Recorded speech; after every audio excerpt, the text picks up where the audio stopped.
గత 25 ఏళ్లుగా శ్మశాన వాటిక స్థలం లేక ఇబ్బందులు ఎదుర్కొంటున్నామని అధికారులు తక్షణమే స్పందించి తమ కాలనీకి శ్మశాన వాటిక స్థలాన్ని కేటాయించాలని కోరుతూ పశ్చిమ గోదావరి జిల్లా నర్సాపురం మండలం సీతారాంపురం ఎస్టీ కాలనీ వాసులు నర్సాపురం ఆర్డీఓ కార్యాలయం ఎదుట ధర్నా నిర్వహించారు.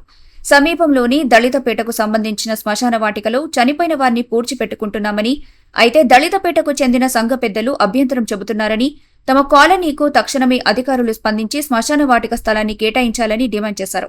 ఈ సందర్భంగా వినతితో కూడిన వినతి పత్రాన్ని నర్సాపురం ఆర్డీఓ దాసరాజు అందించారు. సానుకూలంగా స్పందించిన ఆర్డీఓ వీలైనంత త్వరగా శ్మశాన వాటిక స్థలాన్ని కేటాయించేందుకు సంబంధిత అధికారులతో మాట్లాడి చర్యలు తీసుకుంటామన్నారు. నర్సాపురం మండలం సీతారాంపురం సౌత్ గ్రామ పంచాయతీ ఏరియాలో ఎస్టీ కాలనీ ఉంది. దాంట్లో మొత్తం 150 కుటుంబాలు ఉంటే 120 కుటుంబాలు యానాదులకు సంబంధించిన వాళ్ళు, ఇంకొక 10 కుటుంబాలు ఇతర దళిత కుటుంబాలు ఉన్నాయి. అంచేత కాలనీ ఏర్పడి సుమారు 25 ఏళ్ళు అవుతుంది. అయితే ఆ కాలనీలో నివాసం ఉంటున్న ఈ 150 మంది కుటుంబాలకి సంబంధించి శ్మశాన వాటిక లేదు. వీళ్ళు ఎవరైనా చనిపోతే మరి ఆ శవాన్ని పాతి పెట్టడం కోసం, ఇలా ఖననం చేయడం కోసం చాలా ఇబ్బందులు పడవలసి వస్తుంది. ఎందుకంటే ఈ కాలనీకి ఆనుకుని పిల్లిపేట అని చెప్పేసి ఒక దళితపేట ఉంది. దానికి సంబంధించిన శ్మశాన వాటికి తీసుకెళ్తే ఆ సంఘ పెద్దలు తీవ్రమైన అభ్యంతరం పెడుతున్నారు. శ్మశాన వాటికలోకి దరిదార్పుల్లో కూడా రానివ్వట్లేదు. అలాగే దానికి దూరంగా కొత్తపేట అని చెప్పేసి ఒక దళితపేట ఉంది. ఆ దళితపేటకు సంబంధించిన శ్మశాన వాటికలో తీసుకెళ్ళి అక్కడ గ్రామ పెద్దలు చొరవతోటి ఆ రకంగా పాతి పెట్టడం జరిగింది. అయితే గత సంవత్సరాల నుంచి మా శ్మశాన వాటికలో కూడా మీరు శవాలని పాతి పెట్టడానికి వీల్లేదు, మాకే ఇరికైపోయింది, మాకే ఇబ్బంది అవుతుందని చెప్పేసి ఆ పేట పెద్దలు ఆ తీవ్ర అభ్యంతరం పెడతా ఉన్నారు. మొన్న వారం రోజుల క్రితమే ఒక అమ్మాయి చనిపోతే ఆ పాతి పెట్టేటప్పుడు చాలా అభ్యంతరం పెట్టారు. వాళ్ళని పెద్దలు బ్రతుకులాడుకొని ఈసారికి మాకు అవకాశం ఇవ్వడం చెప్పి బ్రతుకులాడుకొని ఆ రకంగా ఒక ఖననం చేయవలసిన పరిస్థితి ఏర్పడింది. అయితే ఎవరైనా చనిపోతే ప్రతిసారి కూడా పాతి పెట్టడం కోసం చాలా ఇబ్బందులు పడుతున్నారు. ఒక పక్కనే చనిపోయాడనో బాధ, రెండో పక్కన ఈ శవాన్ని ఎలా పాతి పెట్టాలనో బాధ. ఈ రకంగా సతమతం అవుతూ ఉన్నారు. వాళ్ళందరూ కూడా యానాదులు, వాళ్ళకి ఏ రకమైన మరి పరిజ్ఞానం ఉండదు.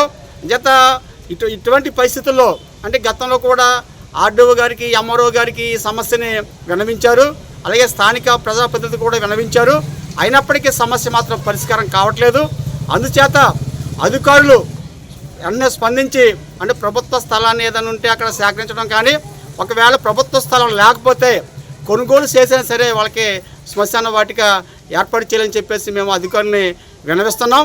ఒకవేళ అధికారులు దీని పట్ల నిర్లక్ష్యం వహిస్తే మాత్రం ఈసారి మరి ఎవరైనా చనిపోతే మరి పాతి పెట్టడానికి మన స్థలం లేకపోతే మరి వాళ్ళందరూ కూడా రోడ్డు ఎక్కడం తప్ప, లేకపోతే ఆ శవాన్ని ఏ సచివాలయం దగ్గర లేకపోతే ఏ ఎంఆర్ఓ ఆఫీస్కో ఇంకో ఆఫీస్కి తీసుకెళ్ళి అక్కడ పెట్టడం తప్ప వాళ్ళకి ఏ రకమైన మార్గం లేదు.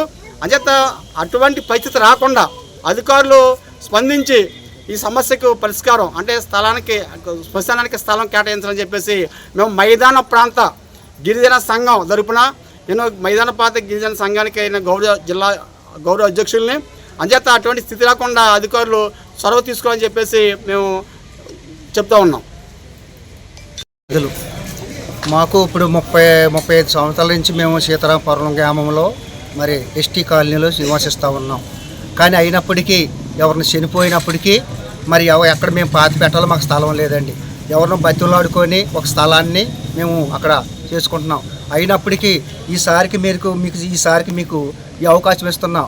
ఈసారి మరి మీరు స్థలం చూసుకోకపోతే ఇక్కడ రావాల్సిన అవసరం లేదని చెప్పని మరి ఆ గ్రామ అధికారులు మమ్మల్ని మరి ఇబ్బంది పెడతా ఉన్నారు కనుక మరి ఆ రీతిగా మీరు మాకు స్థలాన్ని, మాకు రుద్రభూమిని మాకు ఏ రీతిగా మరి అధికారుల ద్వారా మాకు ఈ రుద్రభూమిని కావాలని చెప్పని అధికారులు కోరుతూ ఉన్నాం.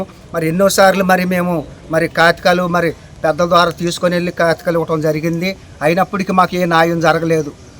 అయినప్పటికీ ఇప్పుడు ఈ శవాన్ని మరి మా పేటలో మా సంఘంలో ఎవరైనా చనిపోయినా మరి ఎక్కడ పాతి పెట్టాలో ఎక్కడ తీసుకెళ్లాలో మాకు మరి అవకాశం లేదు. దాని గురించి మరి అధికారులు మేము మరి అడుగుతూ ఉన్నాము. మరి ఆ రీతిగా మరి మాకు స్థలం చూపించాలని చెప్పని అధికారులు కోరుతూ ఉన్నాం.